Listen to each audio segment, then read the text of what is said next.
fire sign, Aries, Leo, and Sagittarius. Kumusta po kayo guys? Okay, so fire sign, maraming salamat po sa walang sawang pagsubaybay sa ating mga reading. And kung kayo ay bago pa lang sa ating channel, mag-subscribe na po kayo guys. And i-click mo na rin yung ating notification bell para lagi po kayo guys updated sa ating mga bagong upload. So, tignan natin fire sign, ano ba ang inyong daily gabay? Fire sign, Aries, Leo, and Sagittarius.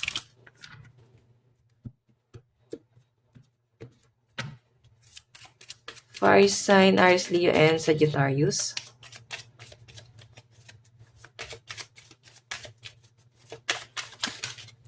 Okay, so fire sign, meron tayong the gentleman. Medyo humuhupa na rin yung pag-overthink ng mga fire sign dito, guys. Okay, may mga unti-unti na kayong tinatanggap. Tignan natin. Meron tayong the clouds. Pero syempre, minsan, nangihinayang ka, nagiging emotional ka pa rin, or pwede yung mga taong nasa paligid mo, yung mga nagiging emotional dito. And ang nakikita ko naman sa inyo, fire sign, medyo mabigat sa iyo yung mga pinagdaanan mo nitong mga nakaraan. Naging emotional ka talaga, pero ngayon, nakakahinga ka na ng maayos dito. Okay? Iba sa inyo, parang ilang araw na kayong puyat, hindi makatulog, baka may insomnia. So, fire sign, meron tayong the clock tower. Ito yung nakita ko kanina sa bottom of the deck. At ayan pa rin siya. May ini-improve ka dito sa sarili mo. Unti-unti mong ina-absorb itong bagay na to. May nakikita ko dito, fire sign. So, hindi pa rin matanggal yung buto. No? Okay, may unti-unti kang ina-absorb. At parang sinasabi mo na okay lang, okay lang, okay lang. So, tama yan guys. No? Tulungan mo yung sarili mo na makarecover dito sa bagay na to. And yun nga lang guys, meron lang panghihinayang talaga at parang naninibago ka sa environment mo ngayon. Siguro guys, isa to sa mga ni universe plano para sa'yo. Kung ba't nagiging emotional ka or parang inaalis ka sa sitwasyon mo dati, siguro kasi parang makapagpahinga ka or i-relax mo yung isip mo. Okay, kasi puro mabigat na tungkulin yung mga pinasan mo and I think kailangan mo munang ipahinga yung isip mo, huwag ka muna masyadong ma-pressure. Okay, so ang lucky number mo is 28, 6, and 19. Tignan pa natin ano po itong the gentleman.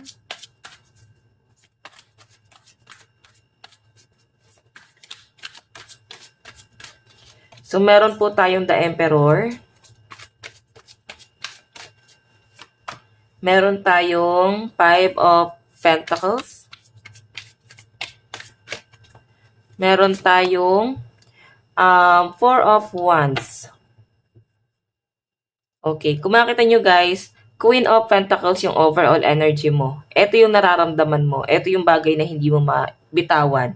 So, Emperor kasi yung tingin sa'yo ng ibang tao, leader, ikaw yung para bang inaasahan. Ngayon guys, may nakita akong struggle na maaring nag-worry yung mga fire sign dito. Nag-worry ka about sa financial, pwedeng kakahinatnan, kung ano yung magiging resulta, siguro sa trabaho mo to or sa career mo. May nakikita ako dito guys, celebration. So, I think kung ano man tong paghihirap na pagdadaanan ng mga fire sign or pwedeng pinagdadaanan mo ngayon, pwedeng celebration siya guys kasi awakening to para sa'yo. Kumbaga, preparation para sa new beginning. Okay? Pahinga para sa'yo. Kung ano man tong transition na nangyayari, I think parang ang bilis kasi ng pangyayari guys eh. So, I think hindi mo pa siya totally ma-absorb talaga totally, no? So, tama naman yun guys, no? Okay lang yan at normal lang naman yan na hindi mo matanggap yung mga bagay-bagay na yan. Pero ang dapat mo lang gawin dito, mag-relax ka lang muna. Kasi medyo mabigat, the clouds na yan, emosyon. Bari ito yung umiiral sa'yo ngayon. Tingnan natin ano tong the clouds.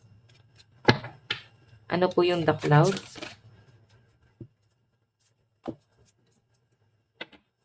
Ano po yung the clouds?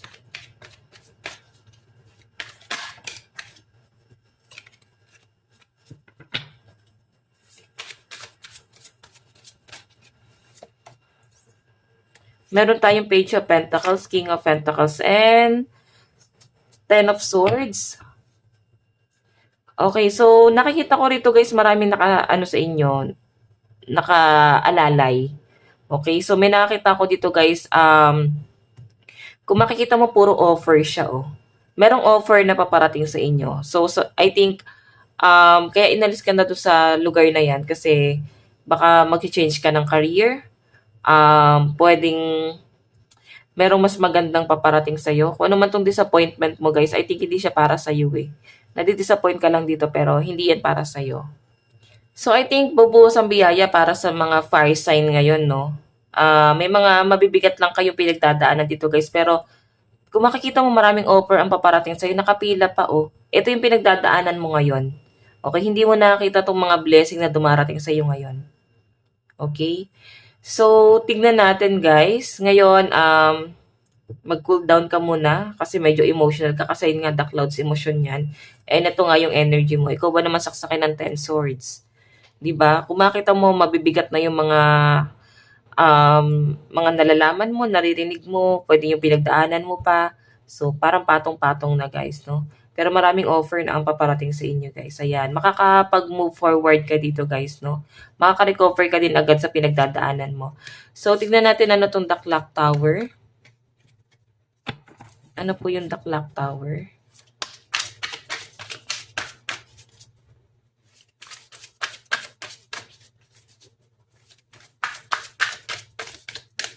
So, meron tayong Seven of Swords. Meron tayong King of Wands and the Lovers. So, medyo mataas ang standard ng mga fire sign pagdating sa inyong relationship. Or pwedeng meron ditong demand. Pwedeng ikaw yung nagde-demand or pwedeng sila yung nagde-demand. May nakita akong pagtatalo dito fire sign, no? Maaring conflict pagdating sa relationship mo. May nakikita rin ako dito guys. Ito kasi the Lovers lumalabas. Pero isang tao dito na passionate, no? I think mahal ka naman ng taong to. Mahal mo din naman siya. May potential eh. Ang problema lang guys, maring hindi kayo nag-uusap ngayon, may conflict pa rin, medyo nagre-relax pa rin yung energy. And may nakikita akong ano dito, may magre-reach out, 'di ba? Pagkatapos ng pagtatalo, pwedeng pinahupa mo na yung tension, nag-cool down muna. So ayan guys, nakakita ko may paparating sa inyong message. So I think merong magre-reach out sa inyo rito guys. And kung makita mo the Fool, parang ano lang siya rito guys, nagbibiro. I think dyan kanya kukunin, no? Dyan niya kukunin yung loob mo or dyan kanya dadaanin. Okay? So, ngayon, ano ka muna dito? Cool down ka muna. Merong isang tao dito na possible na mag-reach out sa inyo. Kakausapin ka o pwedeng magsasabi sa'yo na mahal ka pala niya. Or pwedeng someone na, pwedeng ex mo, pwedeng new person, or pwedeng someone na hindi mo naman naging karelasyon. Okay? And I think pinahihirapan mo yun daw yung kalooban niya rito. May improvement na nangyayari sa inyo guys. So, I think hindi nga kayo nag-uusap dito. Okay, so tignan natin. I-clarify natin. Pagdating sa love life mo, lagay natin ito dito.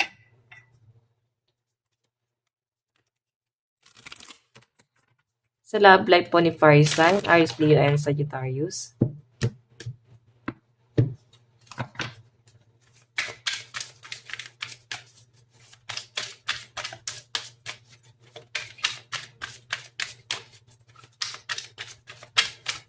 So guys, meron tayong Queen of Pentacles. Okay, meron tayong Wheel of Fortune. May improvement talaga eh. So iba sa inyo, para mas nagpo-focus ka sa Pentacles mo. Ayan o, marami kang gustong patunayan, hindi lang sa sarili mo kundi sa ibang tao. And I think career talaga yung focus ng mga fire sign dito. So pagbabago, yun ang nakikita ko, lumalabas ka sa love life mo. Siguro kung may karelasyon ka dito, chini-cheer ka naman ng person mo, no? Pinapahupa niya yung pinagdadaanan mo dito. Pero kung ikaw naman ay single, I think marami lumalapit sa'yo. 6 of Wands. Okay.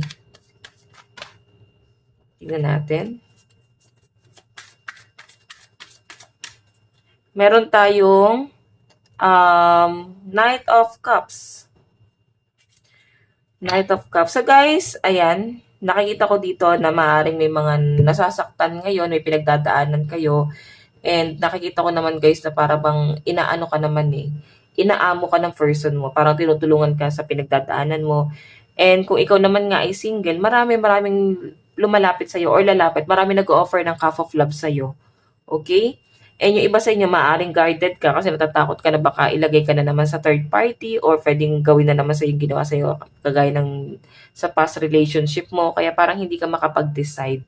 Okay? Kaya iba sa inyo, parang mas mag-focus ka sa career mo and sa family. Okay? Yan ang nakikita ko dito, fire sign. So, tignan natin ano bang inyong advice. Kunin lang natin to. Love advice. Okay. Love advice. So guys, meron tayong bond. A love bond grows stronger over time. So I think kulang lang kayo sa bonding. May malalim ka pinagdadaanan. Parang hinahayaan ka lang muna ng person mo na magmuni-muni, mag-cool down, mag-relax. So, tignan natin. Advice. Embrace the flow of life. So, yun nga sinasabi ng card, no? Siguro kailangan connect ka sa higher self mo. Paano ka connect? Pwede mo kausapin yung sarili mo sa salamin. Tulungan mo yung sarili mo na maging kalmado and tanggapin mo yung mga bagay na eto na maaaring binibigay na sa'yo ni universe. Na ito na yung sitwasyon, ito na yung nangyari, tanggapin na natin ng maluwag sa ating dibdib. Okay, so first sign, ito lang naman po yung reading hanggang sa muli. God bless and love you all. Thank you.